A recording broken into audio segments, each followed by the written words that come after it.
3 മാസം പ്രായമുള്ള ആനക്കുട്ടിയും അമ്മയും കഴിഞ്ഞ കുറേ ദിവസങ്ങളായി സോഷ്യൽ മീഡിയയിൽ വൈറലായിരുന്നു. എന്നാൽ ഇപ്പോൾ ആനക്കുട്ടിയെ അമ്മയാന തഴഞ്ഞു എന്ന ദുഃഖകരമായ വാർത്തയാണ് വരുന്നത്. കഴിഞ്ഞ മാസം 3-ാം തീയതിയാണ് രോഗബാധിതയായി തളർന്നു കിടക്കുന്ന അമ്മയാനയും നിസ്സഹായമായ അമ്മയെ ചുറ്റിത്തിരുന്ന കുട്ടിയാനയും കോയമ്പത്തൂർ മരുതമലയിലെ വനപാലകരുടെ ശ്രദ്ധയിൽപ്പെടുന്നത്. 40 വയസ്സുള്ള അമ്മയാന ജീവിതത്തിലേക്ക് തിരിച്ചു വരുമെന്ന കാര്യത്തിൽ ആദ്യം വനപാലകർക്ക് യാതൊരു ഉറപ്പുമുണ്ടായിരുന്നില്ല. എന്നിട്ടും അവർ പ്രതീക്ഷ കൈവിടാൻ തയ്യാറായില്ല. വനപാലകരും വെറ്റിനറി സർജന്മാരും ചേർന്ന് അമ്മയാനയെ ക്രെയിൻ കൊണ്ട് ഉയർത്തി നിർത്തുകയും രാപകലില്ലാതെ പരിചരിക്കുകയും ചെയ്തതിൻ്റെ ഫലമായി 4-ാം ദിവസം ആന ആരോഗ്യം വീണ്ടെടുത്തു. അതുമാത്രമല്ല, ക്രെയിനിലെ കെട്ടിൽ നിന്ന് സ്വയം ഇറങ്ങി വരികയും ചെയ്തു. അതിനുശേഷം മറ്റ് ആനക്കൂട്ടത്തോടൊപ്പം ചേർന്ന അമ്മയാന കുഞ്ഞിനെ സ്വീകരിക്കാൻ തയ്യാറായില്ല. കഴിഞ്ഞ കുറച്ച് ദിവസമായി അമ്മയെയും കുഞ്ഞിനെയും കൂട്ടിച്ചേർക്കാൻ വനപാലകരും വെറ്റിനറി സർജന്മാരും രാപ്പകലില്ലാതെ ശ്രമിച്ചുകൊണ്ടിരിക്കുകയായിരുന്നു. ഇതിൻ്റെ ഭാഗമായി വനപാലകരും ആനപ്പാപ്പന്മാരും ചേർന്ന് കുഞ്ഞിനെ ശബ്ദമുണ്ടാക്കാൻ പഠിപ്പിച്ചു. ആനക്കുട്ടിയുടെ ശബ്ദം കേട്ടിട്ട് അമ്മയാന കാട്ടിൽ നിന്ന് ഇറങ്ങി വന്നെങ്കിലും അതിനെ സ്വീകരിക്കാൻ തയ്യാറായില്ല.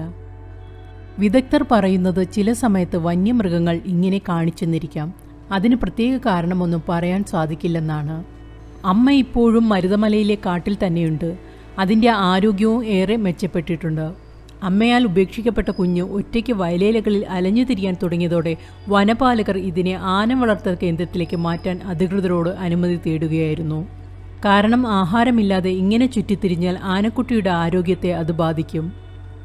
ആനക്കുട്ടികൾ വളർച്ചയുടെ ആദ്യത്തെ 1 വർഷം പോഷകാഹാരത്തിനാണ് അമ്മയുടെ പാലിനെയാണ് ആശ്രയിക്കുന്നത്. പിന്നീടാണ് പുല്ലുപോലുള്ള ഖരഭക്ഷണങ്ങൾ മെല്ലെ കഴിച്ചു തുടങ്ങുന്നത്. ഈ സമയത്ത് വന്യമൃഗങ്ങൾ ആക്രമിക്കാത്ത മറ്റ് ആനക്കൂട്ടവും ഇവയെ പരിപാലിച്ചു നിർത്തുന്നു. എന്നാൽ പാലുകുടി മാറുന്നതിന് മുൻപ് അമ്മയുമായി വേർപിരിയുന്ന കുട്ടിയാനകൾ ദുർബലരാകുന്നു. അതുകൊണ്ട് തന്നെ ഇവയെ മറ്റ് ആനക്കൂട്ടവും ഉപേക്ഷിക്കുകയാണ് ചെയ്യുന്നത്. ഈ സാഹചര്യം കണക്കിലെടുത്താണ് ആനക്കുട്ടിയെ തേപ്പേക്കാട് ആന വളർത്തൽ കേന്ദ്രത്തിലേക്ക് മാറ്റാനായി ഉത്തരവായത്. ആനക്കുട്ടിയുടെ സുരക്ഷയ്ക്കും പോഷകാഹാരത്തിനും ഇതുതന്നെയാണ് ഏറ്റവും നല്ല മാർഗവും. എന്നിരുന്നാലും 1 വയസ്സിന് താഴെയുള്ള ആനക്കുട്ടികളെ ഇങ്ങനെ വളർത്തിയെടുക്കുക ഏറെ അപകടകരമാണ്. പൂർണ്ണമായ അമ്മയുടെ പാലിനെ ആശ്രയിക്കുന്നതുകൊണ്ട് ഇവയ്ക്ക് മറ്റ് ആവാസ വ്യവസ്ഥകളുമായി പൊരുത്തപ്പെട്ടു പോകാൻ ഏറെ ബുദ്ധിമുട്ടാണ്. അതുകൊണ്ട് തന്നെ പാപ്പാന്മാർ ആദ്യത്തെ 1 വർഷം ഇവയ്ക്ക് പേരുപോലും ഇടാറില്ല. ആദ്യത്തെ മാസങ്ങളിൽ തടികൊണ്ടു പണിത കൂടുകളിൽ തികച്ചും വായുസഞ്ചാരമുള്ള പരിതസ്ഥിതികളിലാണ് ഇവയെ വളർത്തുക. നിർദ്ദേശിക്കപ്പെട്ട പാപ്പാന്മാർക്ക് മാത്രമേ ഇവയുടെ അടുത്ത് പോകാനും സാധിക്കുകയുള്ളൂ.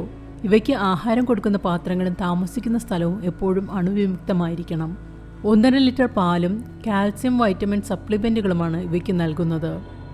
ഇവിടെ നിന്ന് നൽകുന്ന ആഹാരം ആനക്കുട്ടിയെ സംബന്ധിച്ച് പുതിയതാണ്. അതുകൊണ്ട് തന്നെ ആനക്കുട്ടികൾക്ക് വയറിളക്കം വരാനുള്ള സാധ്യതയുമേറെയാണ്. എന്നാൽ പുല്ലോ മറ്റ് ഖരവസ്തുക്കളോ കഴിച്ചു തുടങ്ങിയാൽ ആനക്കുട്ടികൾ രക്ഷപ്പെടും. ഇത്രയേറെ റിസ്ക് ആയതുകൊണ്ടാണ് ഉപേക്ഷിക്കപ്പെടുന്ന ആനക്കുട്ടികളെ തിരിച്ച് ആനക്കൂട്ടവുമായി ചേർക്കാൻ വനപാലകർ കിണഞ്ഞു പരിശ്രമിക്കുന്നത്. ചിലപ്പോഴത് വിജയം കാണാറുമുണ്ട്. പിന്നെ ആശ്വാസകരമായ മറ്റൊരു വാർത്ത ആനക്കുട്ടി ഇവിടെ ഒറ്റയ്ക്കല്ലെന്നുള്ളതാണ്. അവന് മുൻപേ എത്തിയ 2 ആനക്കുട്ടികൾ കൂടെ ഇവിടെയുണ്ട്. പോരാത്തതിന് കാവലിന് 27 മുതിർന്ന ആനകളും. ഈ വലിയ ആനകളും ഇതിനു മുമ്പ് പല സാഹചര്യങ്ങളാൽ ഉപേക്ഷിക്കപ്പെട്ട് ഇവിടെ എത്തുകയും പാപ്പാന്മാരുടെ പരിപാലനത്തിൽ വളർന്നു വരുന്നവരുമാണ്. തേപ്പേക്കാട് ആന വളർത്തൽ കേന്ദ്രത്തിലെ പാപ്പാന്മാരും കുട്ടിയാനകളെ പരിരക്ഷിക്കുന്നതിൽ ഏറെ പ്രാഗൽഭ്യം ഉള്ളവരാണ്.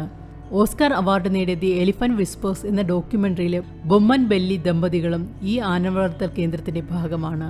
അനാഥനായ രഘു എന്ന ആനക്കുട്ടിയുടെ കഥയാണ് ആ ഡോക്യുമെന്ററിയിൽ പറഞ്ഞത്.